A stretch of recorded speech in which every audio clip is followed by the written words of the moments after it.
Like the hurricane, the Peter Obi presidential bid continues to gather strength and momentum. In another testimony, the Nigerian Labour Congress, NLC, has asked all its state structures to activate their local government political committees and to mobilize support for Obi and the party across all elective positions in the 2023 elections.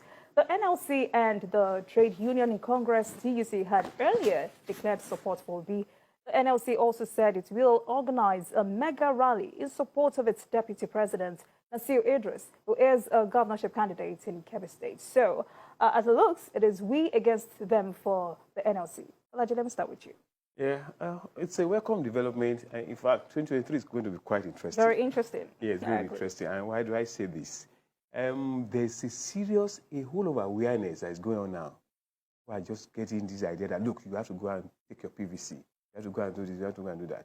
And Labour telling people to mobilizing for Obi. Well, this is not the first time we are hearing that, actually.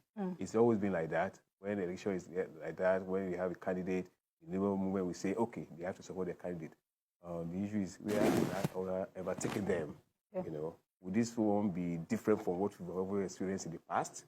But that remains to be seen, because it's going to be a tool of the titans. Absolutely. The election of 2023. The APC contender is the hurricane today.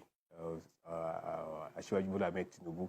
We also have a stalwart, a fighter, a dogged fighter, in the person of Atiku Abubakar. And then we now have Obi coming in on the platform of the Labour Party. So it's going to be a major battle. And the awareness is there. People must go and collect their PVC. So Labour, let's see where it's going to get them. All right, Adewale, it's finally looking like an NLC is standing up to some political responsibilities, as interesting as we have called it, because for a while now, they've been staying aloof. Yeah. How interesting is this for you? Well, like Bolaji said, this is not the first time Labour has come out to support a particular candidate, either at the local level, at the national level. And this is not the first time that Labour has engaged the political process. In fact, I think in 1989, there was a conscious effort to form a Labour Party, which in a conference in Calabar, where you have Professor Escotoyo, Olaoni, and all of them. The Labour Congress was there. People like Adams Ochemole, the younger Labour, that they were all there. But each time they made that attempt, nothing practically comes out of it. The best we have had was when we had a PRP, which is close to Labour, that was controlling Kano, Kaduna State, the Second Republic. Now that Labour has come up again, we should not forget that the Labour Party of today is not the Labour Party of yesteryears. The Labour Party of yesteryears was driven by radical ideology, Marxist-Leninist ideology. But you have a situation where what Labour calls the bourgeoisie has taken over the Labour movement. That's why we had a Labour Party in Ondo State, for instance, And now we are talking about Peter Obi. You ask yourself, is Peter Obi a product of the Labour movement in Nigeria? The fact is that he's not. There are about 44 affiliate unions in NLC. And I believe even when the president makes a statement, there is no tendency that all the 42 affiliates will automatically fall in line. And out of these 42 affiliates, you have 10 big, labor movements like Lupeng and all that. There is no guarantee that they will come out to say that, okay, we are going to support Peter Obi. Because as we have it today, Labour is polarized along political lines. So when they are making a statement that they want to support Obi, I think it's just a leadership statement. There are a lot of contradictions within the Labour movement. And in fact, some of them are also working for NCF, who are also pro-Labour. So if you say this is a leadership statement, some persons would not agree with you because people are saying they are seeing some bit of seriousness with this statement. Yeah, because I know a bit about the Nigerian Labour movement. I know that there are different tendencies. There are those that even don't believe that Obi is part of them. And they are very strong, And what you are going to, and of course, there are some Labour movements that are affiliated, with the state governments, like Norgay. The governor still has a lot of impact, a lot of influence on many of them. The TUC, the NLC, they are the big umbrella organizations. So when the leadership is talking, I'm not sure it has gone down, trickled down to all the affiliate members. unless there is a Congress where the affiliate members sign and say we are going to support a candidate. For now, we should just take it as a mere political statement from the NLC leadership. All right, I agree with you a bit. But then, Bolaji, I wouldn't want us to water down this effort. Now, if you're really considering that, okay, NLC is coming out to push their support, push their weight behind Obi, and some people are believing this. Some people are saying, okay, let's see where this takes us. Is it too late? Because this is 7 months to the 2023 elections. Is it too late for the NLC and the Labour Party? No, you see, in politics, just 1 hour makes make a whole lot of difference. It's not too late. We still have a lot of time ahead of us. But like Wally said earlier, you see, it is really a leadership statement that, look, don't let's say we are not pushing for the candidate that is on our platform. Where it's like I said earlier, it's not the first time that Labour is coming to say, we are going to put our weight behind the candidate. But where has that taken Labour? What have they done with it over the years? Peter Obi, yes, is gaining popularity by the day. And Wale said something which is very significant, and that is Peter Obi wasn't thrown up by the Labour, I say, we know his antecedent, we know how he came up, and, But you see, the Labour party platform was just a platform for him to realize his ambition. And whether that ambition is going to be realized or not remains to be seen. Like I said earlier, those who is going to contest with are political titans, people that have seen it all in politics, knows everything about the political situation in the country, know where to go, what to do, So it's going to be a major battle. But like I said, today there's this growing awareness, serious growing awareness about the need for people to go and collect the PVC. I don't know whether that's going to make any difference or not, but that awareness is growing.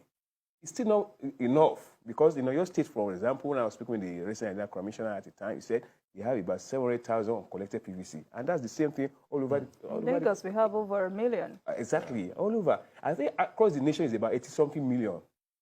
That it is something million. Yeah, yes. Your state is 700,000. It's something million. So you see, people still need to go and collect the PVC, and let's see whether it's going to make a difference. And I believe it will make a difference because it's always very difficult to manipulate the electoral process where when people come out en masse to vote. It's always very difficult. All right. Because both of you have said this looks like a leadership statement, I want us to still talk about this. Okay. Remember in 2017, I think, Governor Wike accused the Labour Party, of the NLC rather, of allowing politicians infiltrate the Congress. Yeah. Because both of you have said this is a leadership statement, what is that level of commitment or dedication or seriousness that you think the NLC has towards good governance, or show Nigerians or people like us that, okay, indeed, we are serious this time? Let me add that if the Nigerian Labour Congress can genuinely come up to say, look, we are pushing candidates forward, which is what we have seen, especially in Latin America, where the progressive young people in Chile, in Bolivia, they are, coming up to say, look, we have this candidate and then we want to support it. The Nigerian Labour Congress should have membership of the range of about 5 million, and that is huge. But the fact of that, the character of Labour these days, how many rallies have we had in the past 15 years led by Labour? Successful rallies, huge rallies. The one about petroleum subsidy held by Pastor Bakar and all of them was organized by civil society, though Labour joined. But the one that's actually led by Labour.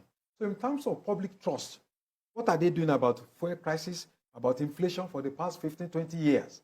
So Labour has diminished in strength. I'm not blaming the leadership, I'm just talking about the reality. So in terms of being able to sham the masses, being able to give them instruction and they will obey, I don't think that strength, Labour's strength, I would have wished it is there because we actually need Labour now.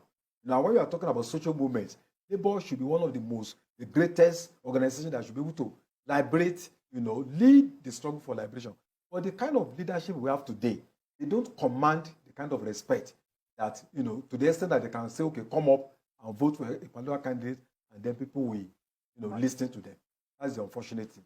All right, Balaji, I would like you to react to that. Yes, you see, when you look at the present situation, people are actually looking for an alternative.